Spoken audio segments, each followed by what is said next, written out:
Ah, the Americas, those two continents across the Atlantic Ocean, first discovered in 1492 by good old Christopher Columbus, starting centuries of expansion and colonization by the likes of the Spanish, the French, the Portuguese, and the British. Founding cities like New York and... oh, hold on, did I say the British founded New York? We know that's not true.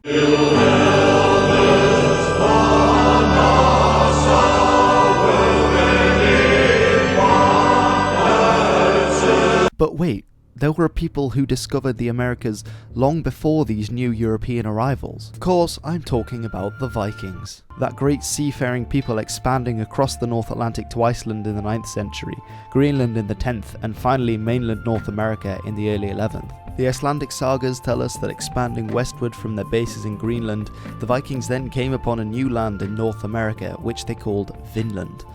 But then we must ask the question, why then today does the American flag look like this and not like this? In other words, why was North America abandoned by the Vikings? Before I dive on with this video, I'd just like to take an opportunity to essentially recommend you one of my favourite channels on YouTube, and this channel is History Time. Now, many of you will already be subscribed and watching History Time because it is a fantastic channel, but for those of you who aren't, I would highly recommend it. Now, History Time makes videos from topics as varied as the Nordic Bronze Age right through the Dark Ages, both insular and continental, and lots of Scandinavian stuff, right up until the Crusades, but especially a period that he focuses on and a people that he focuses on are of course the Vikings, and those are my personal favourites of his videos. He's got lots of different videos, a lot of them quite a bit longer and more like documentary style videos, which are absolutely worthwhile if you want to get to grips with a certain topic or a certain individual from history. Then please go over and check out History Time. There'll be links in the description as well as a card, so I would highly recommend that you do that. To return to the question of the Vikings in the Americas, if you want a more detailed backstory to how they discovered the likes of Iceland, Greenland, and specifically North America, then do check out the playlist that I'll have linked below, where I have specific videos on how they did this. Native Americans are often the ones blamed for the failure of the Norse settlement in North America, and there is certainly a ring of truth to this if we look at later history, where the Europeans arrived didn't exactly have the most peaceful relationship with the natives already living there. This theme is certainly also expressed in the Icelandic sagas. For example, if we read Greenland saga, we see that the Native Americans are attacked by the Vikings when they arrive there. There's also further evidence for contact and conflict between these two if we read Erik saga Ráða, in which it says, the Skrællingar, frightened thereat, rushed away to their canoes and rowed south along the coast. There was then nothing seen of them for 3 weeks together. When that time was gone by, there was seen approaching from the south a great crowd of Skrællingar boats, coming down upon them like a stream, the staves this time being all brandished in the direction opposite to the sun's motion, and the Skrællingar were all howling loudly. Then took they and bare shields red to meet them. That was good reading. They encountered one another and fought, and there was a great shower of missiles. The Skrællingar had also war slings or catapults. This could also go some way to explain why the archaeologists of Lanzo Meadows, the Viking site on Newfoundland in North America, discovered that the 3 halls there had been burnt to the ground and then abandoned. The Vikings in Europe weren't really known for being that peaceful all of the time, and although there are nuances to that, generally speaking, the Vikings could really be quite hostile and aggressive neighbours and settlers. And so if we see the Native Americans and the Vikings, who are completely different in terms of trading, raiding, social structure, and also lifestyle, then it's very easy for us to imagine that conflict could break out between them, just as it would between the Native Americans and Europeans later on. There is actually surprisingly little evidence of contact between the Vikings and Native Americans in terms of archaeology. And of course, with archaeology, we do find some Norse objects that appear in Native American graves, some really quite far away, but then we can't be certain whether these items were traded with the Native Americans or whether they were raided by the Native Americans. Now, one thing that we do find is this native arrowhead, which was inside of a Norse grave.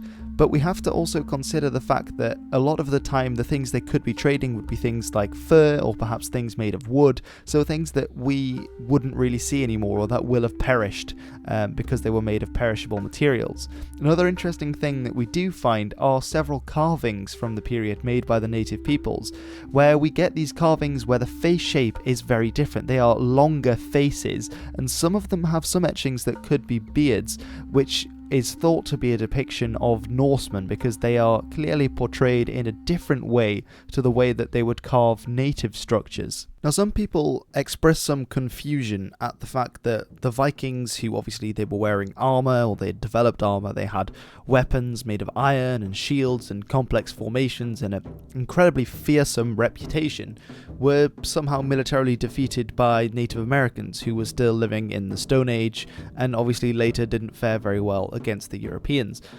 But there's something that we have to remember here, and that is that the Americas are a very long way away from Europe, and as the British will know, it's quite hard to fight a war that's that far away from your home territory.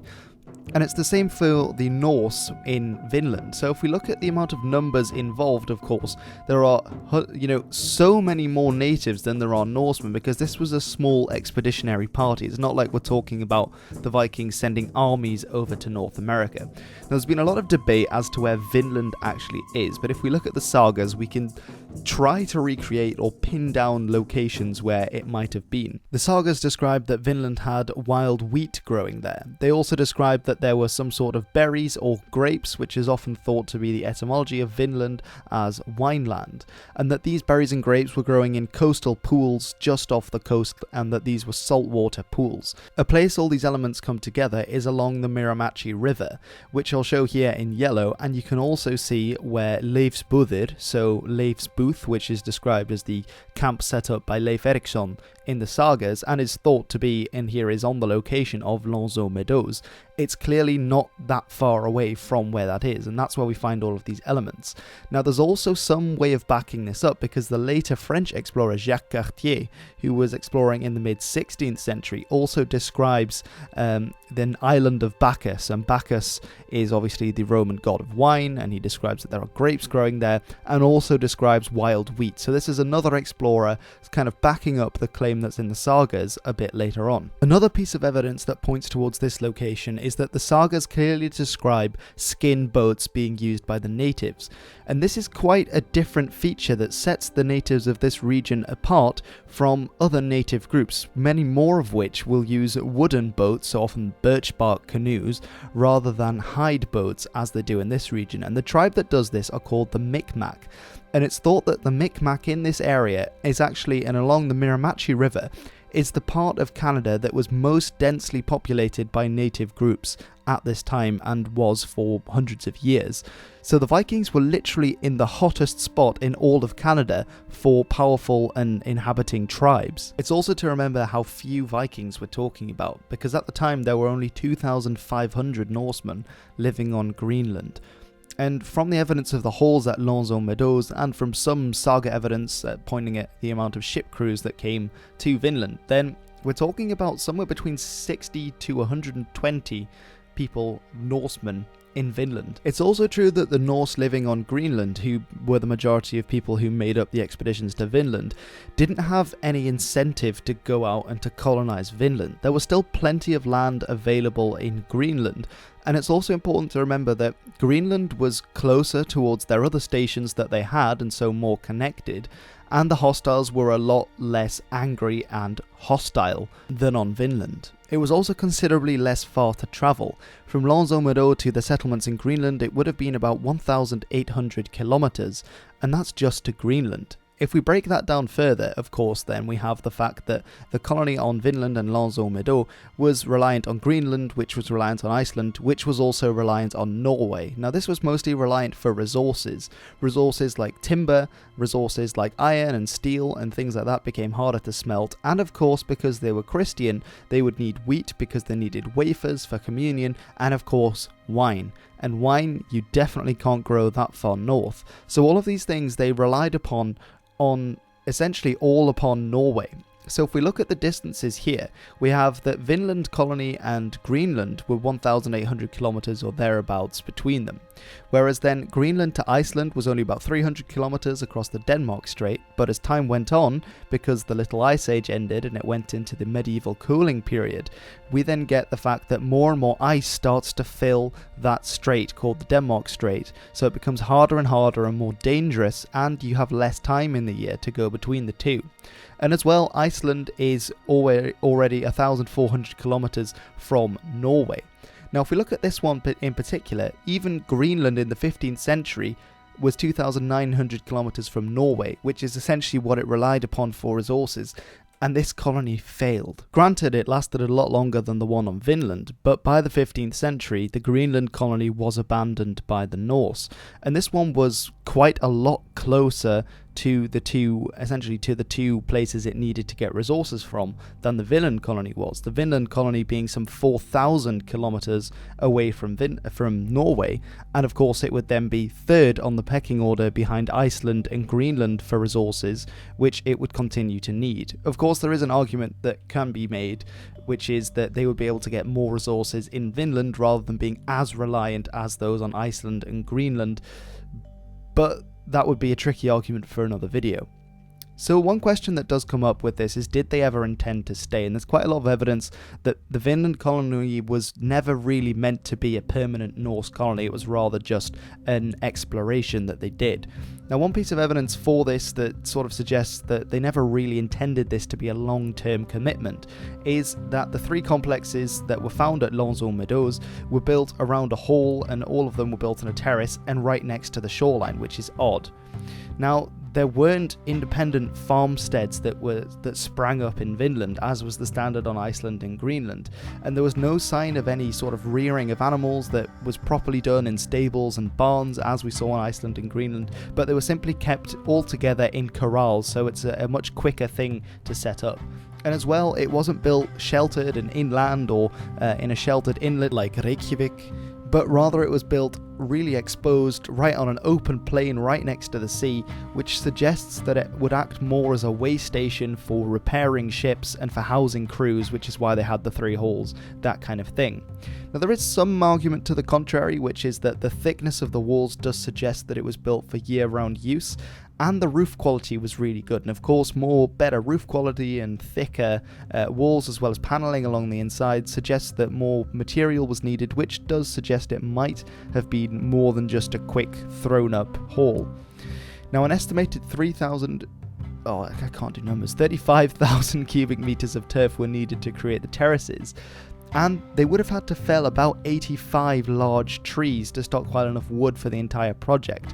And because the average amount of people in the hall would be around 80 at any one time, this would have taken a considerable amount of time to make with the manpower they had available and the manpower needed to make such halls, which was really a significant commitment.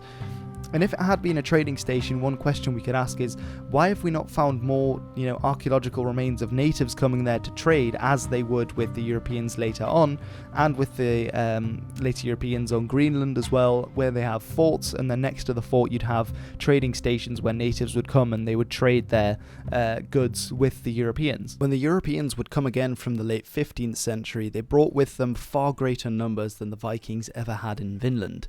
And as well, because they had an island hopped across the North Atlantic, the sea provided enough of a barrier that no colony could really be a satellite, and they had to learn to fend off the natives and to survive and not rely on resources, but to survive on their own without the help of the home bases. They also brought with them diseases that spread rapidly through the native populations and killed off millions, possibly even most of the native population before they had even ever seen a white person. Firearms also gave them a huge advantage in combat, and thus further helped to negate the numerical superiority and advantage that the Native Americans had enjoyed against the Vikings. Finally, their technology had advanced to such a degree that they were clearly superior in this to the Native Americans, which couldn't really be said for in the Viking Age. They were much closer together in terms of technology and advancement. And it's for this reason that while later Europeans would manage to colonize America, Vinland and North America would for the Vikings be a colony too far. Alright everyone, thank you very much for watching. I hope this has been somewhat informative and interesting. It's taken me a long time to make this video, and again I'd like to give that shout out to History Time to check out some of his stuff. Now, I will probably make some more stuff about Vinland and the Vikings there and their interaction with the natives, as well as Greenland, because actually I found in my lecture series that it's Greenland that really caught my attention as an incredibly interesting one. About how they were driven out of Greenland, possibly also with some of the same things going on as in America, because in many ways the the failure of the Vinland colony was like a sped up version of what was going to happen in Greenland, which is incredibly interesting. So I do hope this has been interesting. Do let me know in the comments below.